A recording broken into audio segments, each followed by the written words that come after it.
Welcome to Truth Behind History. Today we are diving into Rome versus Carthage, the Punic Wars. If you want to understand why certain powers win and others fade, look first at the systems beneath the armies, how they recruit, how they pay, how they feed people, and how they move grain and silver across the map. That is why this story still matters. It is not just an ancient rivalry, it is a case study in how institutions quietly decide outcomes that later look like fate. Picture the Mediterranean in the 3rd century before the Common Era as a living highway. The water is not a barrier, it is the road. And right in the middle of that road sits Sicily, a fertile island positioned like a cork in the bottleneck between east and west. Whoever controls Sicily does not just own land, they sit astride shipping lanes, customs revenues, and the grain that keeps cities alive. So when Rome and Carthage collide in 264, they are not squabbling over a rock. They are contesting the switchboard of the Western Mediterranean. Now, who are these two rivals beneath the headlines? Rome is not yet the empire of marble we imagine, it is a city at the center of a federation. Think of a dense web of treaties binding Italian communities to the Roman center. Those allies supply men, ships, and supplies according to long-standing obligations, and in return they share in victory and security. The key here is depth. When Rome calls, it is not one city answering, it is a peninsula of communities with skin in the game. That means a vast manpower reservoir and a political culture that rewards persistence. Annual magistrates come and go, but the Senate and the Allied network give continuity. Setbacks are costly, but they are survivable because the system is built to absorb shock. Carthage, by contrast, looks seaward. It is a mercantile powerhouse, an oligarchic republic whose strength comes from trade, ports, and profit. Imagine a chain of coastal cities and island stations connecting North Africa, Sardinia, Corsica, the Balearics, and Spain. Carthaginian merchants move metals, dyes, and grain. Carthaginian admirals protect convoys. Carthaginian accountants know down to the shekel what a cargo is worth. This produces extraordinary naval capacity and liquidity. Need a fleet? You can finance it. Need soldiers quickly? You can hire skilled professionals from Iberia, Numidia, and beyond. The upside is flexibility. The potential downside is incentive alignment. Hired strength must be paid on time and led well, or loyalty wobbles at the worst moment. We are not judging, we are observing how different inputs produce different behaviors under pressure. So the stakes and the systems fit together. Geography funnels value through sea lanes and grain routes. Institutions determine who can mobilize that value fastest and most reliably. Rome's allied citizen soldiers bring endurance and a willingness to endure losses because their communities are tied to the outcome. Carthage's commercial empire brings speed, ships, and cash, and it can assemble a highly capable composite force drawn from specialists across cultures. Each model solves a problem and creates a new one. Rome can be slow to adapt at sea, Carthage can be vulnerable if credit tightens or payment schedules slip. Rome's politics make for continuity in grand strategy even when generals change. Carthage's merchant elite can be ruthlessly pragmatic, but must constantly balance profit with security. Now zoom back to Sicily. Why does this island become the spark? Because it is both farm and fortress. The soil is generous, and in the ancient world, grain is not just food. It is leverage. Feed your people and your garrisons, and you can negotiate from strength. Starve, and your politics unravel. Sicily sits within striking distance of Italy and North Africa, and its harbors control the lanes that carry wealth east and west. A dispute among local powers on the island draws in both Rome and Carthage, and suddenly a regional scuffle becomes a system-level collision. Each side recognizes that losing Sicily is not merely a tactical setback. It shifts long-term costs. Who must borrow? Who can tax more lightly? Who can keep ships at sea year after year? Here is the question I want you to hold as we proceed. When two powers with different internal logics fight over a resource hub, does the battle's outcome depend more on the brilliance of a single general, or on how well each society has arranged its incentives ahead of time? In other words, are we watching a duel, or an audit? Think about the audit. Who can recruit again after a bad season? Who can repair ships after a storm? Who can keep allies loyal when supplies run thin? These are not dramatic questions on a battlefield map, but they are the quiet math that decides the options available to every commander. And when you think about the present day, ask yourself, where are today's Sicilies? What choke points, what commodities, what payment systems, once captured, begin to tilt an entire region's balance? History does not repeat, but it rhymes in structure. Control the artery, and you shape the pulse. So as we step into this conflict, remember the frame. Sicily and the surrounding sea lanes are the prize. A land-centered federation and a sea-centered trading republic bring different strengths into the arena. The outcome will not be about good guys or bad guys. It will be about which system keeps its promises under stress, and at what price.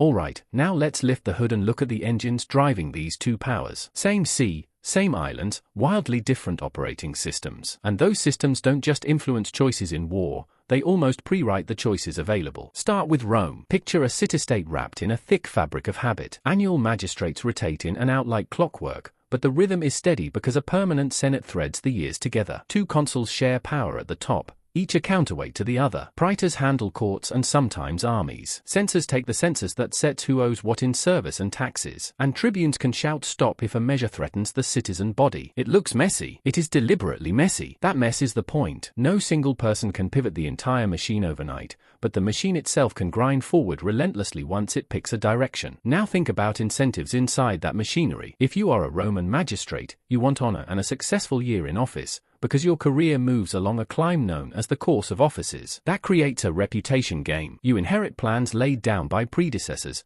and you know successors will inherit yours. So you have an incentive to not blow up the long view for a short splash. Meanwhile, the Senate, a body of ex-magistrates with long memory, watches the budget, the fleets, the supply lines, and nudges the big ship of state in a steady arc. Elections change captains. The Senate keeps the course. Now mix that with Rome's alliance network. This is huge. Rome's treaties with Italian communities are not ad hoc, they are structured obligations. When Rome calls, allied cities send men, cavalry, grain, and timber according to agreed quotas. They fight in their own units alongside Roman legions. They are counted, supplied, and credited. That means Rome is never only Rome. It is Rome plus a layered coalition that has practiced mobilizing together for generations. The effect is simple but powerful. Losses, even severe ones, can be replaced because the pool is deep. Campaigns can extend because logistics are spread across many shoulders. And because allied honor and future citizenship rights are on the table, loyalty is not just fear, it is investment. Roads knit this network together. Standardized equipment and drill make it interoperable. The system incentivizes endurance. When things go badly in a season, the default is not to quit. The default is to leave again. Let's pivot to Carthage. Imagine a city that thinks like a boardroom and sails like a navy. Its constitution is oligarchic but admired in antiquity for efficiency. Two chief magistrates preside, supported by councils and boards drawn from wealthy families who built their fortunes in trade. The state's lifeblood is commerce, port dues,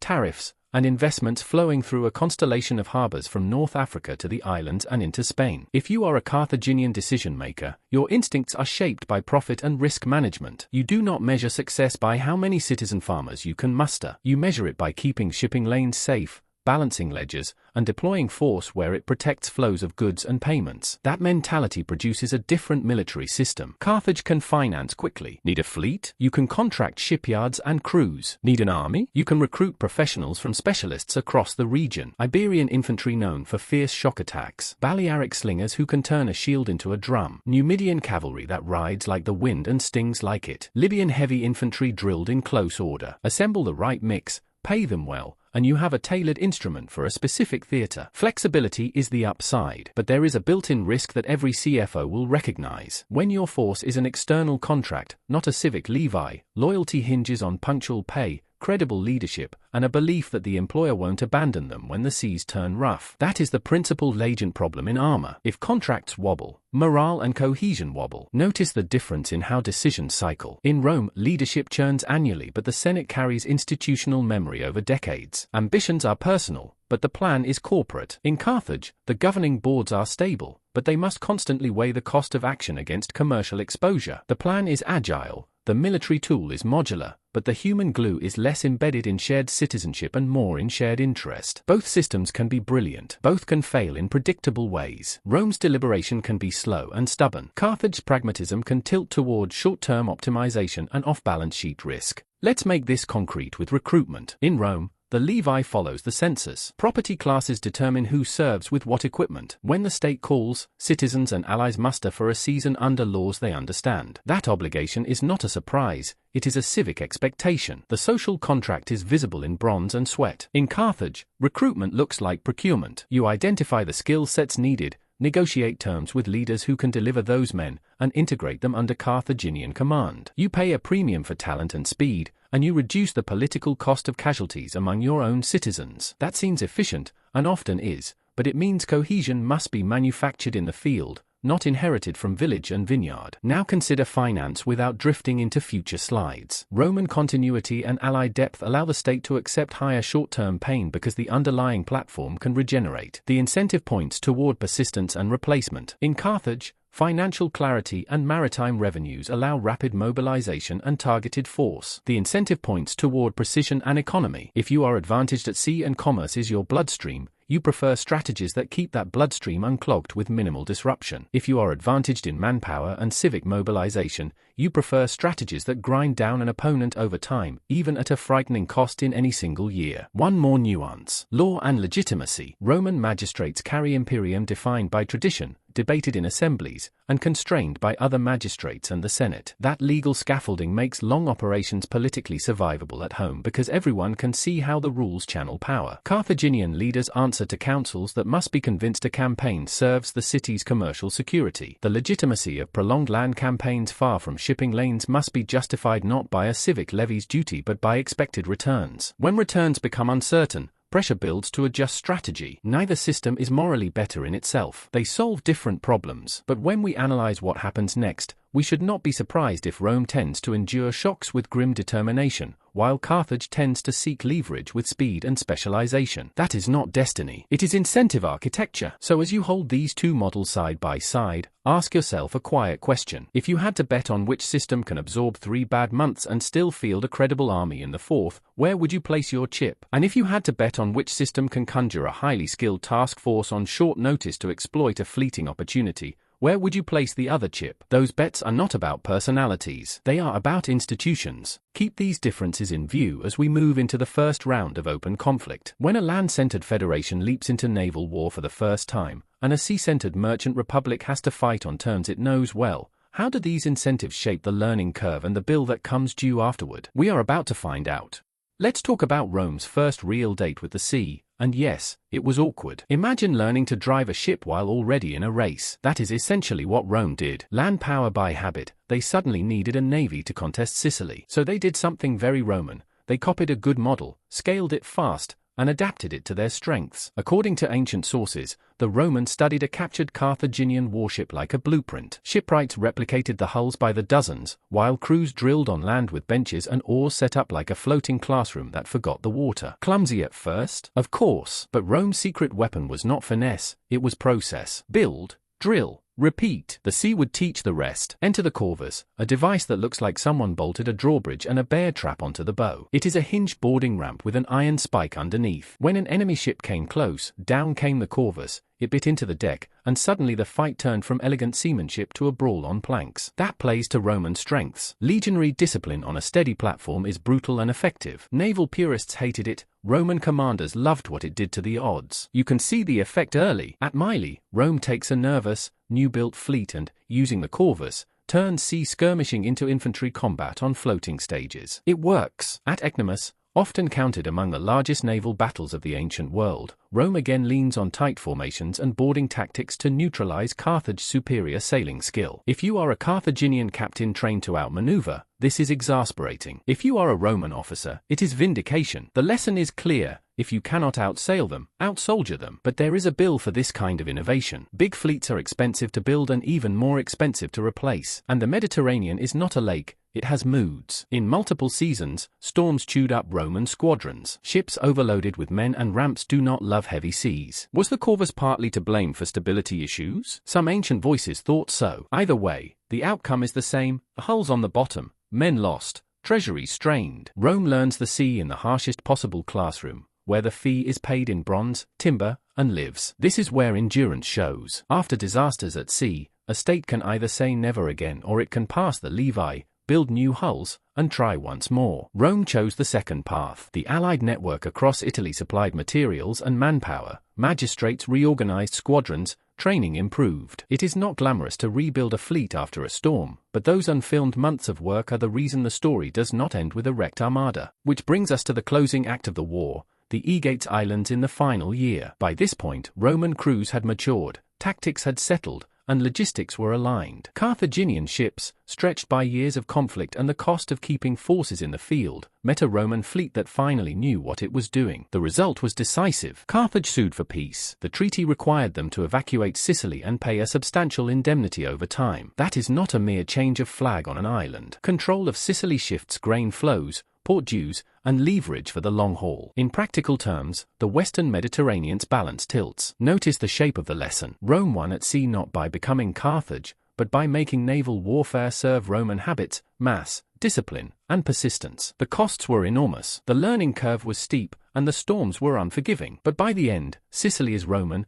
and the financial consequences begin to echo in both capitals. We will stay disciplined here and not get ahead of ourselves, but hold this in mind: winning a war at sea can write obligations in a ledger that linger long after the cheers fade. When a war ends, the battle maps get folded away, but the ledgers stay open. After losing Sicily, Carthage was handed a bill measured in thousands of talents, paid in scheduled installments, with Roman officials watching the calendar. That is more than a penalty, it is policy by arithmetic. Grain routes lost, customs revenues down, a treasury now obligated to send silver across the sea on time, every time. So what happens when a commercial republic with global commitments faces a cash squeeze? The answer arrives brutally fast. Enter the mercenaries. Carthage had hired skilled professionals from across the Mediterranean for the First Punic War: Iberian infantry, Libyan heavy troops, Balearic slingers, Numidian horse. After the peace, those men wanted the pay they were promised. Delays and disputes followed. A negotiation mismanaged turned into a mutiny, and that mutiny hardened into what later writers call the Truceless War, a conflict so savage that normal rules broke down. Why did it ignite? Because in a system built on contracts, if the employer cannot meet obligations on schedule, the entire hierarchy of trust starts to wobble. The city fought desperately to survive, and it did, but at a terrible cost in time,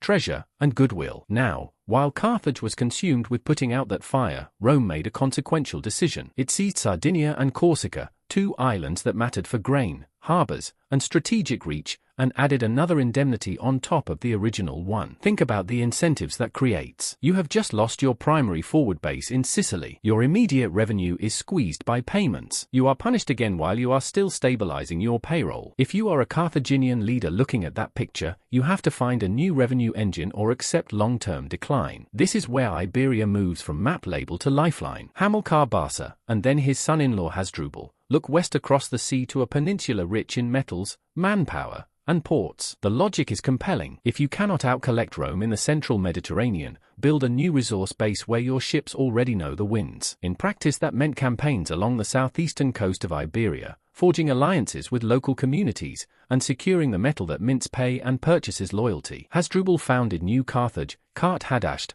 on a superb harbor with a defensible peninsula. Nearby silver mines gave the project teeth. Silver is not just shiny, it is logistics in solid form. You can pay soldiers with it, buy grain with it, and rebuild a navy with it. And coinage stamped in those years is like a paper trail you can hold in your hand, evidence that the new base was not a theory, it was cash flow. Notice how this choice aligns with Carthage's strengths. Maritime lanes? Check. Access to skilled mercenaries? Check. An administrative elite comfortable with investment and extraction? Check. Iberia becomes a kind of offshore balance sheet, one step removed from Rome's pressure points. But it is also closer to Italy than Africa is, and that matters. Because the more successful the Barcid project becomes, the more it bumps into Roman attention. Prosperity has a way of drawing eyes. To manage that friction, a line was drawn, the Ebro Treaty. Roughly, it demarcated spheres of influence, with Carthage agreeing not to cross north of the Ebro River in Iberia. On paper, that looks neat, like taping a line across a room to keep two siblings apart. In reality, it created a tripwire. The clause defined where a future breach would be easy to allege and hard to ignore. That is not a prediction. It is simply how these lines work. They clarify geography and concentrate risk. Pull the threads together and you can see the cause and effect. Indemnities and the loss of Sicily forced Carthage into a cash crisis. That crisis sparked a violent struggle with unpaid mercenaries and narrowed options at sea. Rome's seizure of Sardinia and Corsica tightened the vice,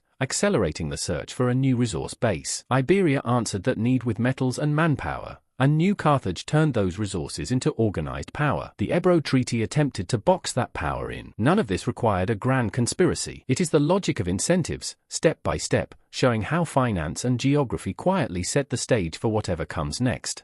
Hannibal enters this story like a thunderclap. One city is besieged, Saguntum, and the fuse is lit. Then comes a march that should not be possible. War elephants and composite armies crossing rivers, mountain passes, and the Alps themselves. By the time Rome's scouts truly understand where he is already in northern Italy, calm and calculating, ready to fight on ground of his choosing. The first contacts feel like a series of rude awakenings. At the Trebia River in winter, hunger, cold, and a well-planned ambush break Roman formations. At Lake Trasimene, fog and terrain erase visibility, and entire columns are swallowed. And then, the name that still makes military historians hold their breath, Cannae, a double envelopment that looks almost like a diagram come to life. The Roman center pushes forward. The Carthaginian line bends, but it bends by design. The flanks wrap, the cavalry returns at the perfect moment, and the largest army Rome has ever fielded inside Italy is broken. For a few hours on a single day, the mathematics of killing outpace the mathematics of replacement. It feels like the world has tilted. So why is this not the end of the story inside Italy? Because of the system Rome built long before these battles and because of the decisions Rome makes after them. The allies that ring the peninsula do not collapse in a wave. Some defect, especially in the south, but most hold. They hold for many reasons at once. Shared campaigns in earlier wars, roads and garrisons that keep lines open, local elites tied to Rome's promises about land and status, and a sober fear that a quick change of sides could leave them exposed if the tide turns back. Hannibal's plan relies on a political landslide after Cannae. What he gets instead is a series of hard, local calculations where loyalty is costly but imaginable, and defection is not a guaranteed bet. Inside Rome, the response is painful and rational. The state does not chase another set-piece battle to restore honor. It rebuilds, it regroups, and it appoints a man whose nickname will become a strategy. Fabius Maximus, the delayer. He shadows Hannibal, keeps to the hills, cuts forage, harasses supply lines, and refuses to fight on ground chosen by the invader. It is the opposite of cinematic. It is also what a society does when it has manpower depth and political patience. Time becomes a weapon. The goal is not a glorious day. The goal is to make every day harder for the enemy than the day before. Imagine the rhythm of that kind of war. No grand charges, constant marching, watchful skirmishes, villages warned, fields stripped before the invader can harvest them. Roman commanders relearn humility after Cannae. They split consular armies when necessary to avoid being trapped. They keep their troops between Hannibal and the central Italian heartland. They accept that holding allies is as important as winning a battle. It is strategic triage. Protect what must be protected. Avoid what cannot be afforded. Wear down what cannot be smashed. Hannibal adapts in turn. He moves like a surgeon, threatening cities to draw Roman forces, seeking opportunities where terrain, morale, or local politics offer an edge. He gathers support where he can. He winters where he must. He uses his cavalry superiority to keep the initiative. Yet every march costs him something he cannot easily replace inside Italy. Veterans lost to skirmishes and sickness. Horses worn thin. Alliances that must be paid for or defended. His brilliance is undiminished, but he is operating on a platform that must live off the land and off uncertain commitments. The deeper lesson is not about a single general on either side. It is about institutional stamina. Rome can levi again because the social contract demands it and because the allies, for the most part, accept that demand. Local councils send their contingents. Colonies fulfill quotas. Roads deliver grain and replacements to garrisons that anchor the landscape. After each shock, there is another roll call. After each roll call, another season begins. A society that can survive 3 bad campaigns and still form credible armies is not just brave. It is organized in a way that makes persistence possible. There is also a psychological shift that matters. After Cannae, anger gives way to method. Commanders accept limits. Citizens accept sacrifices. The strategy of delay is not cowardice. It is the conversion of time into pressure. If you think of war as a market of moves, Rome changes the price of engagement. It raises the cost for Hannibal to force a decisive battle and lowers the risk of Roman loss by refusing one. When victory is unlikely on a given day, survival becomes the win condition for that day. Enough days like that change the map. Hold that picture in your mind. One side has tactical genius and momentum. The other side has a coalition that does not easily disassemble and leaders who learn to hold their nerve. The campaigns inside Italy become a test of endurance, not a sprint, a grind. The question is simple. Who runs out of options first? The answer will be shaped by logistics, recruitment, and money, the quiet forces that decide how long a great army can keep moving far from home. What keeps an army moving when the cheering stops? Money, not just coins jingling in a purse, but contracts, credit, and the trust that a promise today will still be good when the harvest comes in. In the Second Punic War, Rome and Carthage did not just fight with spears and ships. They fought with ledgers. Start with a simple question. What does victory eat? Armies eat grain and salt. Fleets eat timber, pitch, and bronze. Soldiers need pay, animals need fodder, tents rot, shoes split. If those needs are not met on schedule, strategy collapses into scavenging. So how did Rome feed this machine for years on end while an unmatched field commander prowled inside Italy? One answer is contracting. The Roman state learned to turn supply into a business that private syndicates could execute at scale. These were the contractors you meet in ancient sources, companies of investors who bid to furnish grain, clothing, and transport at agreed prices. If you win the auction, you advance the goods now and receive payment from the treasury later, often with privileges attached. It is not glamorous history, but it is the plumbing that keeps legions from evaporating between battles. And because multiple syndicates compete and cooperate across regions, the system is resilient. If one fails, another steps in. The risk is spread. Another answer is civic finance in crisis. After disasters like Cannae, the state did not pretend the numbers would magically add up. Elites subscribed to emergency loans. Senators pledged wealth and accepted deferred repayment. Roman matrons even contributed personal jewelry to refill the treasury, a striking social signal that the burden was shared across classes. Think about the incentive that creates. When your gold helps pay the troops, you have a very direct interest in seeing the campaign through. The social contract becomes visible in coin and sacrifice. Now, the coins themselves change during this crucible. Around the midpoint of the war, Rome introduces a new silver unit that will dominate Mediterranean payments for generations, the denarius. Alongside it appear a half unit and a lighter coin for cross-cultural trade, but the key is the standard silver piece valued at 10 units of bronze. Why does that matter? Silver coins carry more value per piece, and they travel well. They simplify paying soldiers far from home and settling large contracts without needing carts of bronze. At the same time, the state reduces the weight of its bronze coinage. That is not just bookkeeping. Bronze is also armor and ramming beaks and nails. Every pound not trapped in coin can be hammered into something the quartermaster needs. In a long war, those choices compound. You can see the logic in motion. The treasury mints more practical coins to grease transactions across vast distances. Contractors deliver bulk goods under clear terms. Allies contribute grain and men along standardized quotas. And the state keeps the confidence loop intact by making good on arrears whenever possible, sometimes with interest, sometimes with honors. That confidence is a weapon. It keeps the supply wagons moving and the credit lines open even when the news from the front is grim. What about Carthage? Its strength is access to silver from mining districts and commerce across multiple seas. That means liquidity when times are good and the ability to hire specialists quickly. It also means sensitivity to the rhythm of extraction and shipment. Mines must be held. Labor must be managed. Convoys must arrive. Mercenaries must be paid on time. Miss the beat, and the very thing that makes the army formidable becomes a vulnerability. This is not a moral failing. It is a structural fact of a military model that relies on purchased excellence. The payroll calendar is as decisive as any battle calendar. Notice how these money choices shape strategy without a single order shouted on a field. Rome's mix of emergency loans,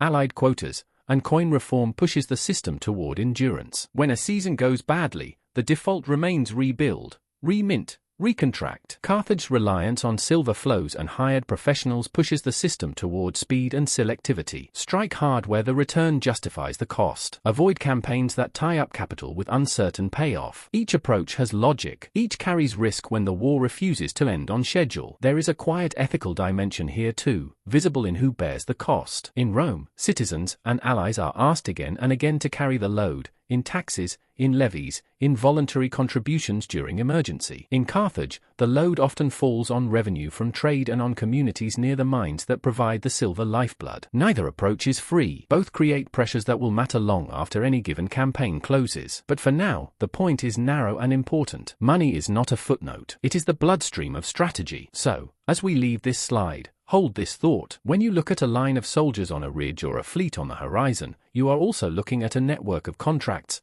coins, and promises extending backward through farms and workshops and counting houses. If those promises hold, armies move. If they falter, plans do too. In this war, the side that could keep paying, provisioning, and persuading would have time as an ally. And time, once captured, tends to pay interest. To see how the balance finally tilts, follow the money first, then the horses. In other words, watch Spain and then watch Numidia. Spain is not just a theater on a map. It is a balance sheet with hills. Silver from Iberian mines had become the lifeblood of Carthaginian payrolls. So when a young Roman commander named Scipio arrives, he is not only chasing armies, he is stalking revenue. His strike on New Carthage is the turning point. Picture a fortified port on a peninsula with marshes guarding one side. Scipio studies the tides. hits the city from multiple directions, and sends a column wading the lagoon when the water level drops. The defenders expect a siege, they get a surprise math problem. Once New Carthage falls, Rome walks away with hostages, arsenals, shipyards, and most importantly, a key to the silver districts. That is more than a victory, it is cash flow diverted. From there, the Iberian campaign is a slow unwinding of the Barcid project. At places like Bicula and later near Ilipa, Scipio learns the local terrain, courts Iberian allies, and breaks Carthaginian field forces piece by piece. Each win is not just bodies on a field, it is contracts that cannot be honored and mines that cannot be secured. If your army depends on punctual pay, losing your minting base is like a slow suffocation. The army may still be brave, the ledger is not. Now turn the camera south and east, to the open country of North Africa, where cavalry is king. Here we meet Massinissa, a Numidian prince who understands that speed and discipline on horseback can decide a war faster than any speech. Numidian cavalry ride without heavy armor, using javelins and feints to wear down heavier foes. They do not stand to be crushed, they sting, circle, and come back for more. Massinissa backs Rome at the critical moment, and that choice does two things at once. It gives Scipio a mobile edge where Carthage once held superiority, and it denies Carthage the very partner whose riders had made Hannibal's early campaigns so dangerous. One ally changes sides, and the geometry of every battlefield changes with him. All of that funnels us to a plain in Africa where two very different problems face each other. On one side, Hannibal returns from Italy with a corps of veterans whose steadiness under pressure is legendary, supplemented by new levies and war elephants. On the other side, Scipio brings legions drilled through years of adaptation, Iberian allies, and the cavalry partnership of Massinissa and Lelius. The headlines will say Zama. The logic is simpler. Who owns the flanks? Scipio prepares for the elephants with gaps in his line, lanes that open at the last moment so the charge dissipates into controlled chaos instead of smashing a wall. Trumpets blare, missiles fly, some elephants panic and will back into their own formations. The Roman infantry steps forward in measured stages, not rushing to overextend. Meanwhile, on the wings, the allied cavalry does the real sculpting. Numidian horse harry and pull the enemy cavalry off the field. Lelius presses hard. When the mounted fight breaks away into the distance, the center becomes a test of foot soldiers alone, and that is a test both sides can pass for a while. But then the cavalry returns. That is the hinge. Massinissa and Lelius sweep back onto the field and crash into the Carthaginian rear while Scipio's infantry holds the front. The shape you saw at Cannae, a deadly embrace, now appears in reverse. This time the envelopment closes on Hannibal. Veterans fight to the end, but encirclement writes the final line. Zama is not a miracle. It is the arithmetic of flanks plus timing plus preparation against elephants. It is also the bill for losing Spain and the riders of Numidia. What follows is a treaty that looks less like a handshake and more like a contract with handcuffs. Carthage keeps its city but surrenders most of its war tools. The navy is cut down to a handful of ships, a symbolic allowance rather than a blue water force. War elephants are given up,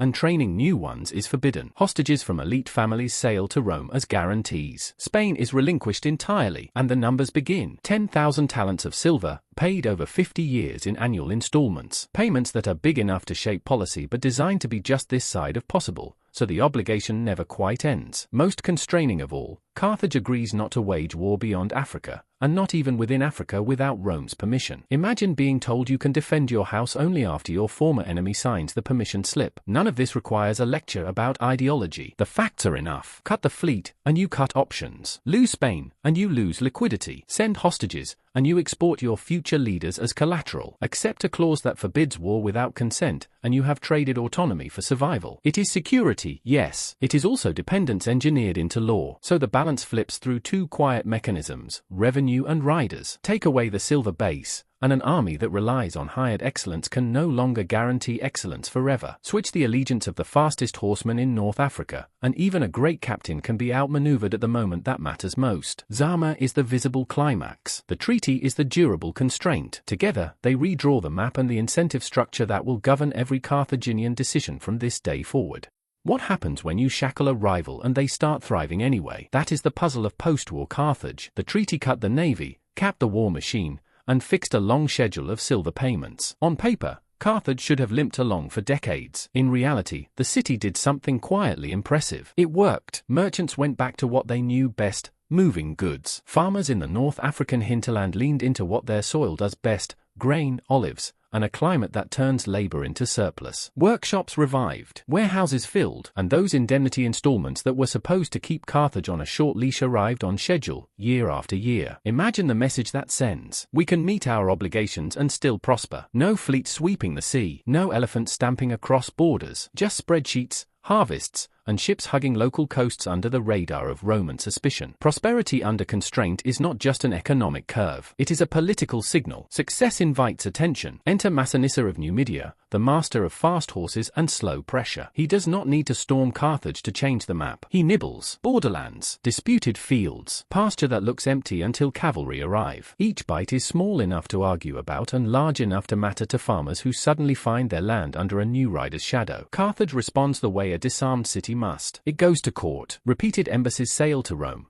asking the arbiters of the treaty to do what arbiters are supposed to do, draw a fair line. But arbitration is never just geometry. It is power in a robe. And again, the decisions tilt toward Massinissa. Why? Because he is Rome's useful friend on the frontier. Because keeping Carthage compliant is easier when its nearest neighbor is both ambitious and aligned with the superpower's preferences. No need for legions when a partner can move the posts for you. Inside Carthage, that pattern lands like a drumbeat. Farmers pushed off land, revenue shaved at the edges, pride dented by losses that arrive wrapped in legal procedure rather than spears. Imagine being a merchant whose ledgers are finally moving in the black, and then watching your countryside shaved down by rulings you cannot appeal and raids you are not allowed to answer. The city has money, it has energy, but the treaty's clause about not making war without Rome's consent turns every defense into a permission request. That is more than frustrating, it is destabilizing. This is where the phrase security dilemma stops sounding like jargon and starts looking like life. Carthage's economic rebound, by any neutral standard, should reduce tensions. A wealthy trading city is usually a calm trading partner, but because the old rivalry still frames every move, success feeds fear. If Carthage is paying off its debt early and rebuilding its commercial networks, what might it do next? If it starts to feel cornered by Numidian advances,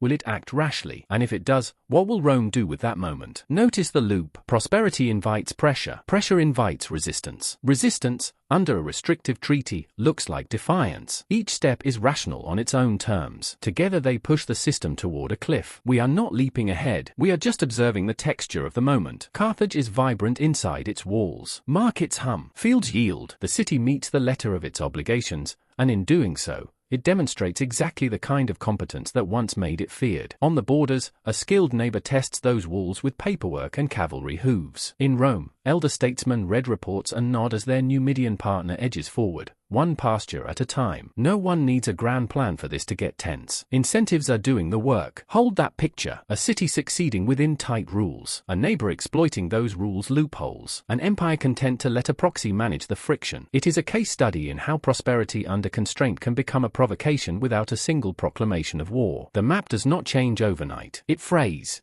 The final act begins not with a trumpet, but with a clause. Carthage, hammered for years by Numidian incursions, finally arms itself without Roman permission. On paper, that violates the treaty. In practice, it hands Rome a legal key. With the key in hand, consular armies cross to Africa. What follows looks less like a spontaneous war and more like a sequence engineered to end one city's independence. First, the demands. Rome asks for hostages from Carthage's leading families. Carthage complies. Then Rome demands the city's weapons. Carthage opens its arsenals and surrenders tens of thousands of spears and shields. And only then does the most impossible order arrive: abandon the city by the sea and move inland. In other words, erase yourself as a maritime power and start over away from the water that built your wealth. At that moment, negotiation dies. Carthage chooses to resist, because to obey would be to cease being Carthage. The siege becomes a test of will, engineering, and discipline. Inside the walls, citizens and slaves work around the clock. Workshops turn into foundries. Women cut their hair to twist into catapult ropes. New weapons are hammered out from door hinges and bed frames. A population famous for trade learns the brutal craft of defense at speed. The city is hungry, exhausted, inventive, and unbroken. Outside the walls, the Romans transform the terrain. Early setbacks convince the Senate to hand command to a young general with an old name, Scipio Aemilianus. He is not there to posture, he is there to reorder the machine. Discipline is tightened. Foraging is systematized. Posts are kept and inspected. A ring of works is thrown up to choke the city, a continuous belt of forts and ditches that seals Carthage off from relief. Where the land cannot close the noose, Roman engineering tries something audacious at sea. A mole is built out into the harbour mouth to block the famous double harbour, the Cothun, from receiving supplies. Stone after stone, timber after timber, the exit is caulked. Carthaginian defenders respond with equal audacity, cutting a new channel and launching a surprise squadron. There is a furious fight among piers and breakwaters. For a moment, it looks as if the trap will fail, but attrition favors the besieger with deeper stores. Roman troops push to seize the outer harbour works, then the inner. Step by step, the fighting moves from sea walls to the city blocks behind them. The last stand forms around the high ground of the Bursa. Think of a walled acropolis within the city, crowded with refugees and soldiers who have nowhere left to go. The Romans punch in, and the battle becomes house to house, roof to roof, street by street. Ladders go up, balconies splinter, fires spread, not as a theatrical flourish but as the inevitable result of buildings smashed and torches thrown in close combat. There is no clean line here, only chaos forced into motion by narrow lanes and desperate courage on both sides. When the smoke clears, the statistics tell a quieter story than the flames. The surviving population is marched into slavery in staggering numbers. The city's civic life is extinguished. Warehouses and temples lie in blackened lines. The field army that once terrified Italy is gone, and the famous gesture many people expect to hear about, the sowing of salt into the ruins, is not in the ancient sources. That later legend says more about how later ages wanted to remember the moment than about what the Romans actually did. What Rome does do is administrative. It converts victory into structure. The territory becomes a province called Africa. Utica, loyal during the war,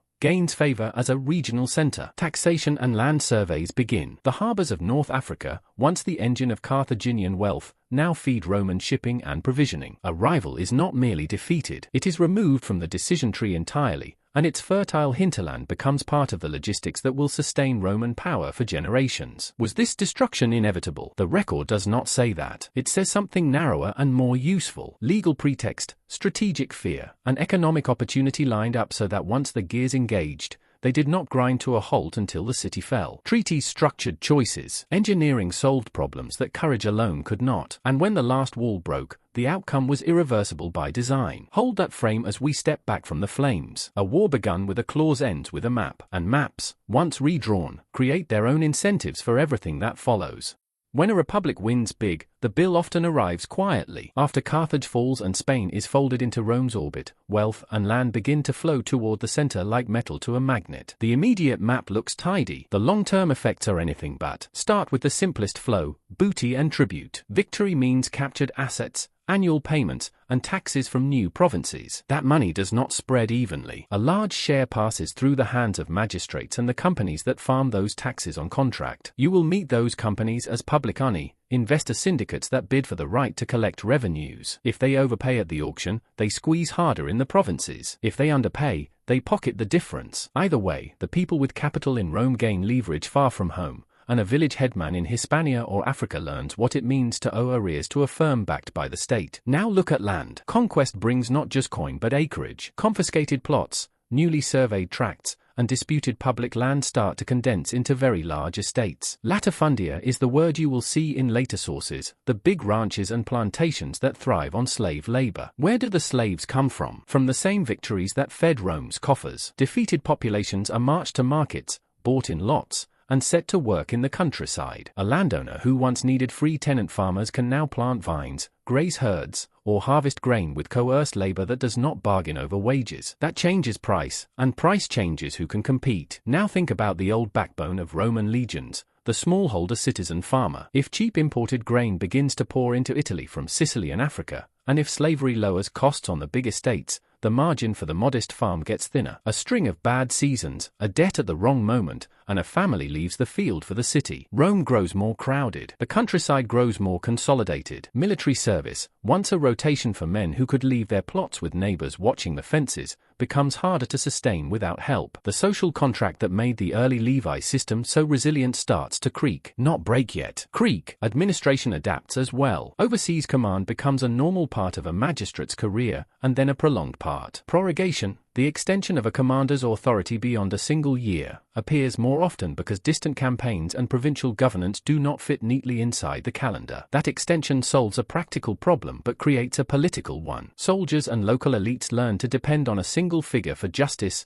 pay, and protection. Loyalty tilts from the abstract republic toward the person who can get things done. You do not need to predict the future to see the pressure this puts on a system built to rotate power quickly. Corruption is not a slur here, it is an accounting category. Hand a governor wide discretion over taxes, courts, and military force, and you have handed him a menu of temptations. Rome notices and begins to legislate. Special courts appear to try extortion cases. That is a tell. When a society invents a new court, it is admitting that an old habit is no longer enough to police a new reality. The scale of empire has outgrown the scale of custom. Follow the grain and you will see another shift. As Africa and Sicily become Rome's supply basins, the city learns the economics of dependence. Keep the shipping lanes secure, keep the storehouses filled, and urban politics stay calm. Let the price spike, and the crowd gets loud. That dynamic will shape choices at sea and in provincial administration for generations. A steady grain flow is not charity, it is stability policy. Finally, watch how money moves within Italy. War contracts, tax farming profits, and overseas patronage enrich a class of financiers and entrepreneurs who are not senators but have the capital to influence senators. Their bids fund fleets and their credit greases logistics. In return, they expect protection for their interests abroad and at home. This creates a second pole of power alongside the old aristocratic families. The two poles cooperate, compete, and sometimes collide, but both now have a stake in a state that projects force far from the Tiber. None of this is a morality play. It is a sequence of cause and effect. Conquest produces cash and captives. Cash and captives change agriculture and labor. Agriculture and labor reshape recruitment and demography. Distant provinces require longer commands and more discretion. Longer commands and more discretion invite new laws to police new temptations. Grain routes tie provincial peace to urban calm, and all of it shifts incentives inside the republic, quietly, year by year. This is the part of history that never fits into a single battle map. It is the plumbing behind the marble. If you want to understand why later reformers will argue about land, service, and the dignity of the smallholder, you start here, in the afterglow of victory, where systems begin to harden around flows of money and people. The wars against Carthage decided who ruled the sea. Their consequences decided how Rome would rule itself.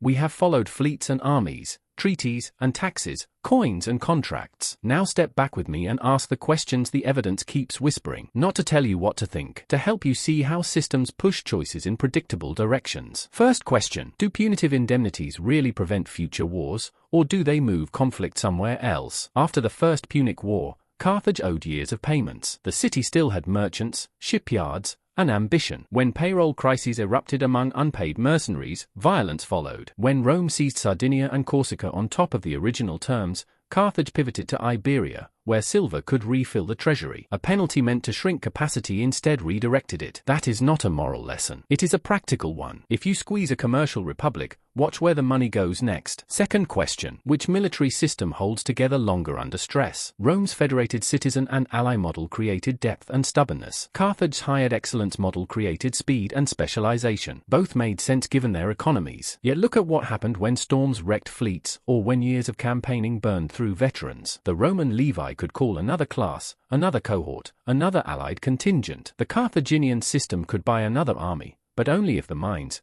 the convoys, and the contracts kept rhythm. When that rhythm faltered, cohesion had to be rebuilt from scratch. Which model you prefer is not the point. The point is to see the trade-off and remember it when you hear modern promises of quick, outsourced strength. Third question: can prosperity under tight rules calm a rival, or does it rattle nerves? After Zama, Carthage paid on time and rebuilt by farming and trade. By simple measures the city behaved. Yet prosperity drew pressure from a nimble neighbor. Massinissa advanced a little here and a little there. Carthage appealed to the arbiter who had written the rules. The rulings favored the ally that served Rome's frontier. Each decision was small, the sum was large. When Carthage finally armed itself without permission, the paperwork became a pretext for war. Success under constraint did not buy safety. It created a security dilemma. If you manage a peace today, ask yourself how your rules will be used tomorrow. Fourth question: how much of any campaign is decided by what sits in a mint and a ledger? In this story, money was not background. It was the bloodstream. Mines in Spain kept Carthage's army paid. The capture of New Carthage cut an artery. Roman coin reform, especially the denarius, simplified payments across distance and time. Contractors delivered grain and clothing clothing under auctioned agreements. Emergency loans and social contributions bridged hard seasons. None of that is romantic. All of it is decisive. When you read about a battle, ask which side had invoices clearing on time. Fifth question. What do victories do to the winners? After Carthage fell, flows of tribute, slaves,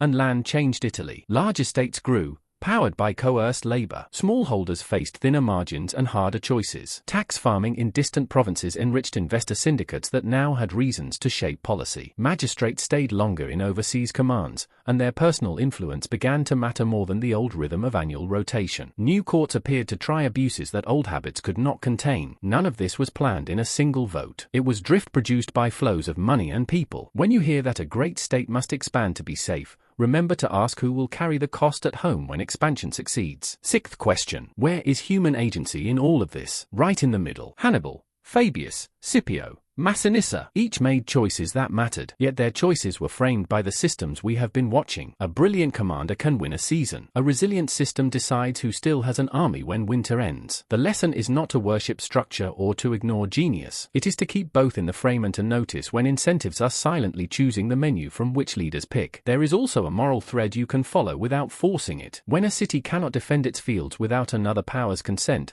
what happens to dignity and restraint? When a republic finances long wars with emergency levies and new coins, who gains leverage and who loses voice? When prosperity returns under surveillance, why does fear often rise? And whose fear is it? You do not need a slogan to feel the pull of these questions. You only need to watch how coercion, even legal coercion, tends to multiply the unintended. So here is the reflective takeaway. The Punic Wars were not only contests of courage, they were audits of institutions, federated obligations and citizen levies, hired skill and maritime finance, indemnities that look tidy on papyrus, treaties that look neutral in Latin, mines and mints that decided where armies could march in spring. The evidence points to a quiet truth. Systems, especially monetary and political systems, bend outcomes long before any general draws a line in the dust. If this has sharpened your curiosity, do one more thing with it. Follow the incentives in the next story you hear. Trace the grain, the credit, the permissions, and the promises. Ask which rules reward patience and which rules reward risk. Then decide for yourself where voluntary exchange, personal agency, and freer arrangements have quietly produced more stability than speeches ever admit. If you enjoyed this, I would love your support. Like the video, drop a comment with your biggest takeaway, and subscribe for more episodes that make history both rigorous and human. And if you want to go deeper, check out my book History They Tried to Erase. The link is in the description.